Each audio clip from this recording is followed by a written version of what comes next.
कहानी विथ योगेश्वरी में आपका स्वागत है। आइए दोस्तों, आज सुनते हैं मुंशी प्रेमचंद जी की लिखी हुई कहानी कर्मों का फल।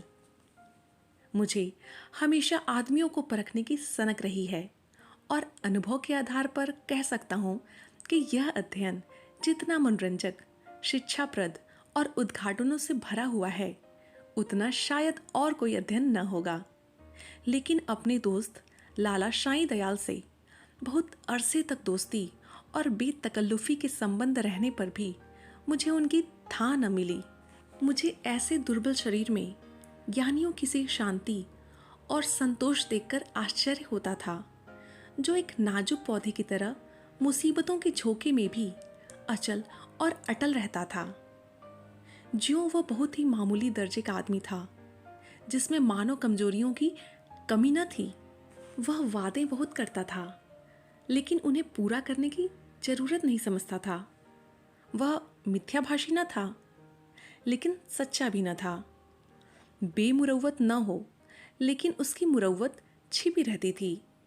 उसे अपने कर्तव्य पर पाबंद रखने के लिए दबाव और निगरानी की जरूरत थी।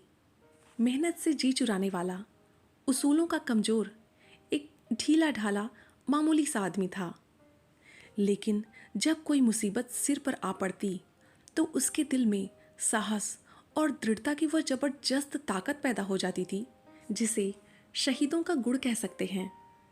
उसके पास न दौलत थी, न धार्मिक विश्वास, जो ईश्वर पर भरोसा करने और उसकी इच्छाओं के आगे सिर झुका देने का स्रोत है।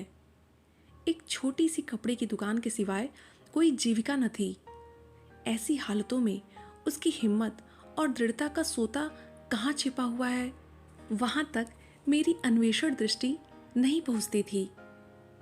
बाप के मरते ही मुसीबतों ने उस पर छापा मारा था। कुछ थोड़ा सा कर्ज विरासत में मिला, जिसमें बराबर बढ़ते रहने की आश्चर्यजनक शक्ति छिपी हुई थी। बेचारे ने अभी बरसी से छुटकारा नहीं पाया था कि महाजन ने नालिश की। अदालत के तिलस्मी आते में पहुंचते ही यह छोटी सी हस्ती इस तरह फूली जिस तरह मशक फलती है। डिग्री हुई, जो कुछ जमा जथा थी, बर्तन भांडे, हांडी तवा, उसके गहरे पेट में समा गए। मकान भी न बचा। बेचारे मुसीबतों के मारे साईं दयाल का अब कहीं ठिकाना न था। कौड़ी कौड़ी को मुहताज, न कहीं घर न बार। कई कई दिन फाके से गुजर जाते। अपनी तो खैर इन्हें जरा भी फिक्र न थी, लेकिन बीबी थी, 2-3 बच्चे थे। उनके लिए तो कोई न कोई फिक्र करनी ही पड़ती थी। कुनबे का साथ और यह बेसरो सामानी बड़ा दर्दनाक दृश्य था। शहर के बाहर एक पेड़ की छांव में यह आदमी अपनी मुसीबत के दिन काट रहा था। सारे दिन बाजारों में खाक छानता। मैंने एक बार उसे रेलवे स्टेशन पर देखा। उसके सिर पर एक भारी बोझ था। उसका नाजुक, सुख सुविधाओं में पला हुआ शरीर पसीना पसीना हो रहा था। पैर मुश्किल से उठते थे, दम फूल रहा था, लेकिन चेहरे से मर्दाना हिम्मत और मजबूत इरादे की रोशनी टपक रही थी। चेहरे से पूर्ण संतोष झलक रहा था। उसके चेहरे पर ऐसा इत्मीनान था कि जैसे यही उसका बाप दादों का पेशा है। मैं हैरत से उसका मुंह ताकता रह गया। दुख में हमदर्दी दिखलाने की हिम्मत न हुई। कई महीनों तक यही कैफियत रही। आखिरकार उसकी हिम्मत और सहन शक्ति ने उसे इस कठिन दुर्गम घाटी से बाहर निकाल लाया।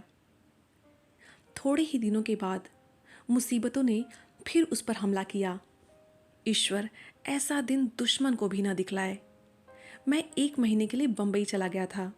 वहां से लौटकर उससे मिलने गया। वह दृश्य याद करके आज भी रोंगटे खड़े हो जाते हैं और दिल डर से कांप उठता है। सुबह का वक्त था। मैंने दरवाजे पर आवाज़ दी और हमेशा की तरह बेतकल्लुफ़ अंदर चला गया। मगर वहाँ साईं दयाल का वह हंसमुख चेहरा, जिस पर मर्दाना हिम्मत की ताजगी झलकती थी, नजर ना आया। मैं 1 महीने बाद उसके घर जाऊं और वह आंखों से रोते लेकिन होठों से हंसते दौड़कर मेरे गले लिपट न जाए। जरूर कोई आफत है। उसकी बीबी सिर झुकाए आई और मुझे उसके कमरे में ले गई। मेरा दिल बैठ गया साईं दयाल एक चारपाई पर मैले कुचैले कपड़े लपेटे, आंखें बंद किए बड़ा दर्द से कराह रहा था। जिस्म और बिछौने पर मक्खियों के गुच्छे बैठे हुए थे। आहट पाते ही उसने मेरी तरफ देखा। मेरे जिगर के टुकड़े हो गए। हड्डियों का ढांचा रह गया था। दुर्बलता की इससे ज्यादा सच्ची और करुण तस्वीर नहीं हो सकती। उसकी बीबी ने मेरी तरफ निराशा भरी आंखों से देखा। मेरी आंखों में आंसू भर आए। उस सिमटे हुए ढांचे में बीमारी को भी मुश्किल से जगह मिलती होगी। जिंदगी का क्या जिक्र। आखिर मैंने धीरे से पुकारा। आवाज सुनते ही वह बड़ी बड़ी आंखें खुल गईं, लेकिन उनमें पीड़ा और शोक के आंसू न थे। संतोष और ईश्वर पर भरोसे की रोशनी थी। और वह पीला चेहरा, आह, वह गंभीर संतोष का मौन चित्र, वह संतोष में संकल्प की सजीव स्मृति।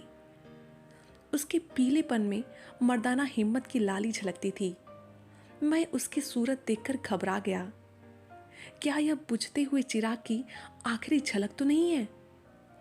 मेरी सहमी हुई सूरत देखकर वह मुस्कुराया और बहुत धीमी आवाज में बोला, तुम ऐसे उदास क्यों हो? यह सब मेरे कर्मों का फल है। मगर कुछ अजब बदकिस्मत आदमी था। मुसीबतों को उससे कुछ खास मोहब्बत थी। किसे उम्मीद थी कि वह उस प्राण घातक रोग से मुक्ति पाएगा? डॉक्टरों ने भी जवाब दे दिया था। मौत के मुंह से निकल आया, अगर भविष्य का जरा भी ज्ञान होता तो सबसे पहले मैं उसे जहर दे देता। आह, उस शोकपूर्ण घटना को याद करके कलेजा मुंह को आता है। धिक्कार है ऐसी जिंदगी पर कि बाप अपनी आंखों से अपने इकलौते बेटे का शोक देखे। कैसा हंसमुख, कैसा खूबसूरत होनहार लड़का था, कैसा सुशील, कैसा मधुर भाषी। जालिम मौत ने उसे छांट लिया। प्लेग की दुहाई मची हुई थी।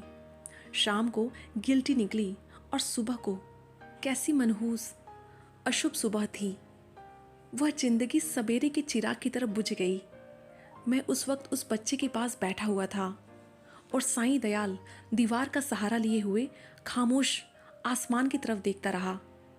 मेरी और उसकी आंखों के सामने जालिम और बेरहम मौत ने उस बच्चे को हमारी गोद से छीन लिया। मैं रोते हुए साईं दयाल के गले से लिपट गया। सारे घर में कोहराम मचा हुआ था। बेचारी माँ पछाड़े खा रही थी। बहनें दौड़ दौड़कर भाई की लाश से लिपटती थीं और जरा देर के लिए ईर्ष्या ने भी संवेदना के आगे सिर झुका दिया था। मोहल्ले की औरतों को आंसू बहाने के लिए दिल पर जोर डालने की जरूरत न थी। जब मेरे आंसू थमे तो मैंने साईं दयाल की तरफ देखा। आंखों में तो आंसू भरे हुए थे। आह, संतोष का आंखों पर कोई बस नहीं, लेकिन चेहरे पर मर्दाना दृढ़ता और समर्पण का रंग स्पष्ट था। इस दुख की बाढ़ और तूफानों में भी शांति की नैया उसके दिल को डुबोने से बचाए हुए थी। इस दृश्य ने मुझे चकित नहीं, स्तंभित कर दिया। संभावनाओं की सीमाएं कितनी ही व्यापक हो, ऐसी हृदय द्रावक स्थिति में होश हवास और इत्मीनान को कायम रखना उन सीमाओं के परे है। लेकिन इस दृष्टि से साईं दयाल मानव नहीं, अति मानव था। मैंने रोते हुए कहा, भाई साहब, अब संतोष की परीक्षा का अवसर है। उसने दृढ़ता से उत्तर दिया, हाँ, यह कर्मों का फल है। मैं एक बार फिर भौचक होकर उसका मुंह ताकने लगा, लेकिन साईं दयाल का यह तपस्वियों जैसा धैर्य और ईश्वरेच्छा पर भरोसा अपनी आंखों से देखने पर भी मेरे दिल में संदेह बाकी था। मुमकिन है जब तक चोट ताजी है सब्र का बांध कायम रहे, लेकिन उसकी बुनियादें हिल गई हैं, उसमें दरारें पड़ गई हैं। अब वह ज़्यादा देर तक दुख और शोक के जहरों का मुकाबला नहीं कर सकता। क्या संसार की कोई दुर्घटना इतनी हृदय द्रावक, इतनी निर्मम, इतनी कठोर हो सकता है? संतोष और दृढ़ता और धैर्य और ईश्वर पर भरोसा, यह सब उस आंधी के समान घास फूस से ज्यादा नहीं। धार्मिक विश्वास तो क्या, अध्यात्म तक उसके सामने सिर झुका देता है। उसके झोंके आस्था और निष्ठा की जड़ें हिला देता है। लेकिन मेरा अनुमान गलत निकला। साईं दयाल ने धीरज को हाथ से न जाने दिया। वह बदस्तूर जिंदगी के कामों में लग गया। दोस्तों की मुलाकातें और नदी के किनारे की सैर और तफरीर और मेलों की चहल पहल, इन दिलचस्पियों में उसके दिल को खींचने की ताकत अब भी बाकी थी। मैं उसकी एक एक क्रिया को, एक एक बात को गौर से देखता और पढ़ता।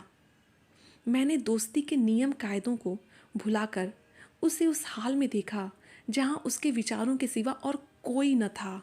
लेकिन उस हालत में भी उसके चेहरे पर वही पुरुषोचित धैर्य था और शिकवे शिकायत का एक शब्द भी उसकी जुबान पर नहीं आया। इसी बीच मेरी छोटी लड़की चंद्रमुखी निमोनिया की भेंट चढ़ गई। दिन के धंधे से फुर्सत पाकर जब मैं घर पर आता और उसे प्यार से गोद में उठा लेता तो मेरे हृदय को जो आनंद और आत्मिक शक्ति मिलती थी उसे शब्दों में नहीं व्यक्त किया जा सकता है।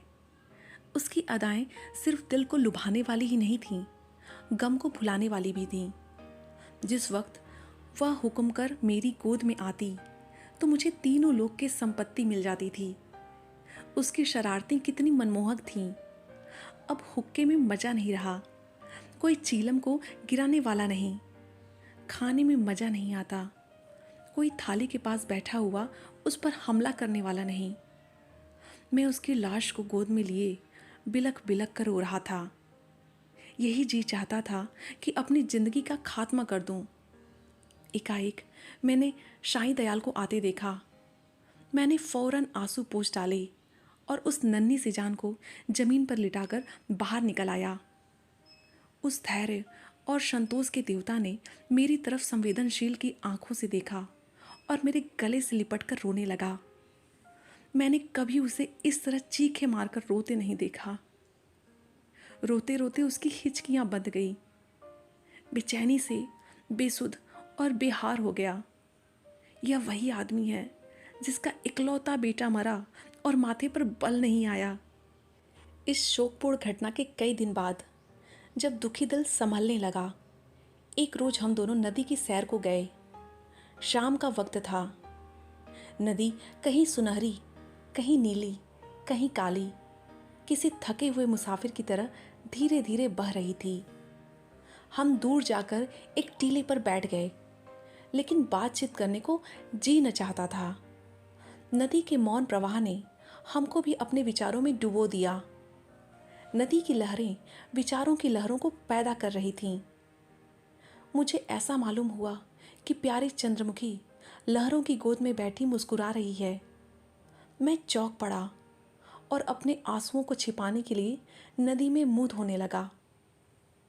साईं दयाल ने कहा, भाई साहब, दिल को मजबूत करो, इस तरह कुढ़ोगे तो जरूर बीमार हो जाओगे। मैंने जवाब दिया, ईश्वर ने जितना संयम तुम्हें दिया है उसमें से थोड़ा सा मुझे भी दे दो। मेरे दिल में इतनी ताकत कहाँ। साईं दयाल मुस्कुराकर मेरी तरफ ताकने लगे। मैंने उसी सिलसिले में कहा, किताबों में तो दृढ़ता और संतोष की बहुत सी कहानियाँ पढ़ी हैं, मगर सच मानो कि तुम जैसा दृढ़, कठिनाइयों में सीधा खड़े रहने वाला आदमी आज तक मेरी नज़र से नहीं गुजरा। तुम जानते हो कि मुझे मानव स्वभाव के अध्ययन का हमेशा से शौक है, लेकिन मेरे अनुभव में तुम अपनी तरह के अकेले आदमी हो। मैं यह नहीं मानूंगा कि तुम्हारे दिल में दर्द और घुलावट नहीं है, उसे मैं अपनी आंखों से देख चुका हूँ। फिर इस ज्ञानियों जैसे संतोष और शांति का रहस्य तुमने कहाँ छिपा रखा है? तुम्हें इस समय यह रहस्य मुझसे कहना पड़ेगा। साईं दयाल कुछ सोच विचार में पड़ गया और जमीन की तरफ ताकते हुए बोला, यह कोई रहस्य नहीं, मेरे कर्मों का फल है। यह वाक्य मैंने चौथी बार उसकी जुबान से सुना था और बोला, जिन कर्मों का फल ऐसा शक्तिदायक है, उन कर्मों की मुझे भी कुछ दीक्षा दो।